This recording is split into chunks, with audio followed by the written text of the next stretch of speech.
Señores, si tienen un reloj analógico Rolex como este y quieren ajustar la fecha y la hora, el proceso es muy sencillo. Solo tienen que ver el vídeo completo, con atención, y después de verlo podrán hacer todos los ajustes fácilmente. Señores, mi nombre es Ishtiaq Ahmad y están viendo mi canal Saedi Watch, Ganpur. Señores, aquí les mostraré cómo ajustar la hora en un Rolex y la fecha también. Aquí hay una corona y hay que sacarla un poco hacia afuera.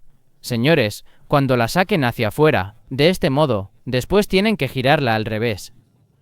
Cuando la giren al revés, pueden ver aquí que la fecha está funcionando.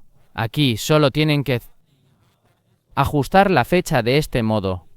Señores, la fecha la dejo en 5. Después tienen que ajustar la hora. Para ajustar la hora, tienen que sacar más la corona, hacia afuera. Y luego también girarla al revés de este modo. Señores, deben girarla así hacia atrás hasta que terminen de ajustar la hora.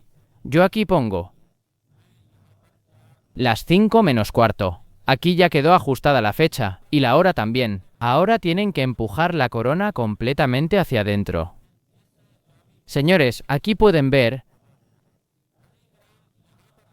que la hora y la fecha ya quedaron ajustadas fácilmente, así que de este modo pueden hacer el ajuste completo de este reloj. Espero que este vídeo les haya gustado. Si les gustó, denle like, compártanlo con sus amigos y si tienen algún problema con este reloj o si tienen cualquier problema relacionado con cualquier tipo de relojes, pueden dejarlo en la sección de comentarios. Nos vemos en el próximo vídeo. Hasta entonces, Allah Hafiz.